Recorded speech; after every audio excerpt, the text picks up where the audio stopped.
కానీ భూసేకరణనే మేము అడ్డుకుంటాము, మేము ముందుకే పోనీయము. వేసిన ఆయన మీ దాంట్లోనే తీసుకోరు. కరెక్ట్, మంచి క్వశ్చన్ అడిగాడు. మల్లన సాగర్లో కేసులు వేసిన ఆయన వాళ్ళ దాంట్లోనే తేలేడు. పాలమూరు రంగారెడ్డిలో కేసు వేసిన ఆయన వాళ్ళ దాంట్లోనే తేలేడు. వీరం హర్షవర్ధన్ రెడ్డి కేసు వేసిండు అధ్యక్ష పాలమూరు రంగారెడ్డిలో, ఎంబడే అక్కడనే పక్కన కూర్చున్నాడు అధ్యక్ష. సభ్యుడు ఇక్కడ లేడు, కానీ కేసులు వేసిన వాళ్ళని మొత్తం లిస్టు తీద్దాం.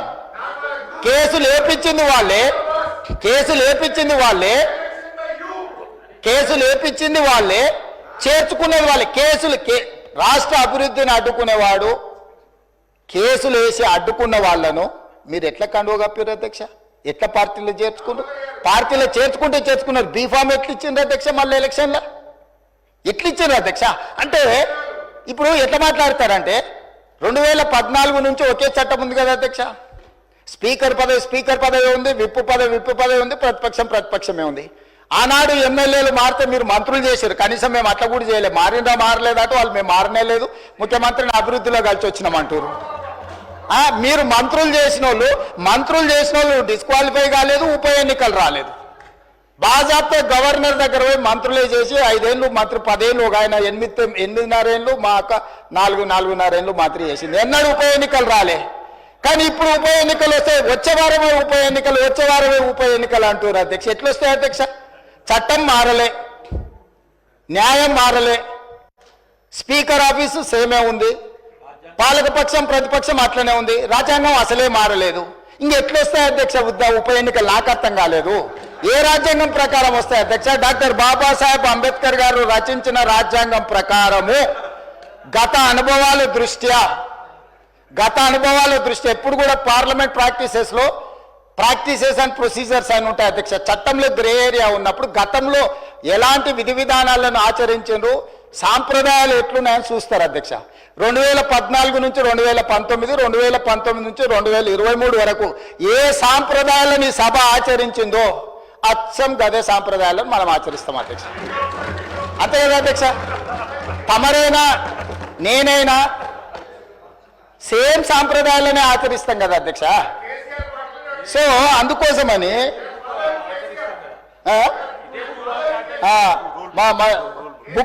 రూల్ బుక్ కూడా మారలే అధ్యక్ష. బుక్ కూడా ఇదే ఉంది. బుక్ వారు రాసిందే అధ్యక్ష. ఆ రోజు కమిటీ వేసి ఈ బుక్ ఎవరెవరు కూర్చొని రాసిన అధ్యక్ష? దీంట్లో పేర్లు కూడా ఉంటాయి అధ్యక్ష. ఉంటుంది, పేరు ఉంటుంది. వాళ్ళే ఈ కమిటీలో ఎవరున్నారో కూడా ఇందులో పేర్లు ఉంటాయి అధ్యక్ష. అందులో మిత్రుడు వివేకానంద వీళ్ళందరూ కూడా సభ్యులే అధ్యక్ష. మేమేం అడుగుదాడలో నడతలేను. ఆయన అడుగుల్లో నడుస్తాం, మడుగులో పడతాం. ఆయన అడుగులో నడుస్తామంటే మడుగులో పడతాం, సడుగులు ఇరుగుతాయి అధ్యక్ష. అట్లాంటి వాటి చేయం అధ్యక్ష. సాంప్రదాయాలను పాటిస్తామని అంటున్నాం అధ్యక్ష. ఈ సభ కొన్ని సాంప్రదాయాల ప్రాతిపదికన సభ నడుస్తుంది అధ్యక్ష. నేనున్న సభ్యులందరికీ, ఇక్కడున్న మిత్రులకు, సభ్యులకు, ఆశించుటలకు ఒక ఆయన అయితే ఆల్రెడీ నేను అభ్యర్థి ఆయన ప్రచారం తిరుగుతుండు. పాపం ఆయన అమాయకుడు. ఉన్న మంత్రి పదవి ఊడవిక్కిరు, పంచగట్టుకుర్రు. ఆయన నానాడు మా ముందలే నువ్వు పంచగట్టుకుని తిరుగుతావని ఓ ఉప ముఖ్యమంత్రినే తీసేసిర్రు. ఎందుకంటే కొంచెం మంచిగా డ్రెస్ అయితే కూడా వాళ్ళకి నచ్చక, ఆ రోజు నేను చెప్పిన రోజు ఆ రోజు నాకు మంచి మిత్రుడే అప్పట్లో, అరే నువ్వు ఇంత మంచిగా కడక్ తయారై ఇట్లా చేసి నువ్వు సభలోకి వస్తే ఉద్యోగం ఊడుతుందన్న, సరిగ్గా నెల తిరిగేటప్పటికి ఉద్యోగం ఊడిపోయింది అధ్యక్ష. ఇప్పుడు ఆయననే అమాయకుడే ఈ పాపము. వచ్చే వారమే ఎలక్షన్ అని తిరుగుతున్నాడు అధ్యక్ష. నేను తమరి ద్వారా ఎవరైతే ఉన్నారో సభ్యులు ఎవరు ఆందోళన చెందాల్సిన పని లేదు. ఏ ఉప ఎన్నికలు రావు.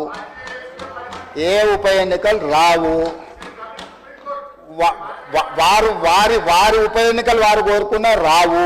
ఎందుకంటే ఒకవేళ వారు ఇటొచ్చినా ఎటొచ్చినా ఏ ఉప ఎన్నికలు రావు.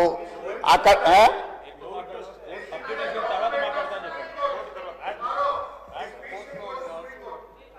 అదేవిధంగా హరీష్ రావు గారు బాగా గుర్తు చేశారు. విషయం సుప్రీంకోర్టులో ఉంది.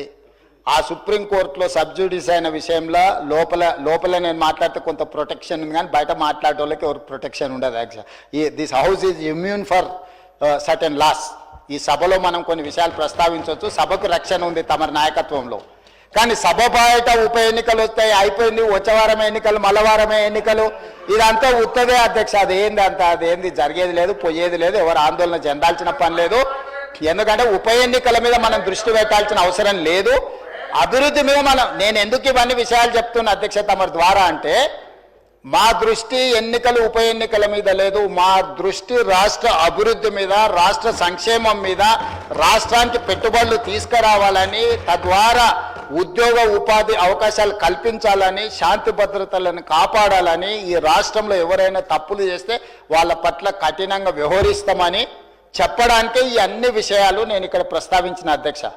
అంతకుమించి వేరే విషయం లేదు. అందుకే ప్రతిపక్ష పార్టీకి నేను సూచన చేస్తున్నా, మీ పట్ల మాకేం ద్వేషం లేదు, మాకెందుకు ఉంటుంది, ప్రజలు మిమ్మల్ని శిక్షించిండ్రు.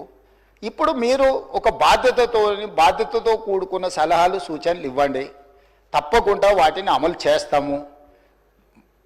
ఉప ముఖ్యమంత్రి గారు ప్రవేశపెట్టిన బడ్జెట్లో చాలా సహేతుకత ఉన్నది.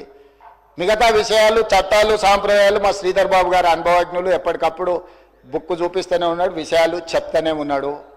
కాబట్టి దయచేసి అందరికీ నేను అడిగేది, అదేవిధంగా అక్బరుద్దీన్ ఓవైసీ గారు కూడా కొన్ని అంశాలను ప్రస్తావించారు, నేను వాటిని డీటెయిల్గా మాట్లాడతాను.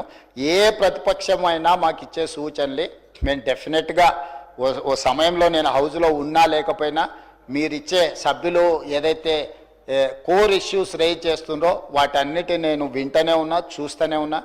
వాటిని పరిష్కరించుకొని ముందుకెళ్దాం. తమరు సభ్యులకు ఎవరెవరికి అవకాశం ఇవ్వాలనో తమరు అవకాశాలు ఇవ్వండి అధ్యక్ష. నా విజ్ఞప్తి ఒకటే, సూచనలకు సలహాలకు సమయం ఎక్కువ ఇవ్వండి. రాజకీయ దాడి చేస్తాం, ఎదురు దాడి చేస్తాం, క్షణికావేశంలో యాసిడ్ దాడులు నేను చూస్తుంటాం కదా అధ్యక్ష. అట్లాంటి యాసిడ్ దాడు లాంటి ఆలోచనలతో ఇక్కడ మాటలు మాట్లాడితే అది రాష్ట్రానికి నష్టం జరుగుతుంది. రాష్ట్రానికి నష్టం కలిగించే మాటలు ఎవరు అక్కడి నుంచి మాట్లాడినా, ఇక్కడి నుంచి మాట్లాడినా, ఎక్కడి నుంచి మాట్లాడినా వాటిని నియంత్రించండి అధ్యక్ష. ధన్యవాదాలు అధ్యక్ష.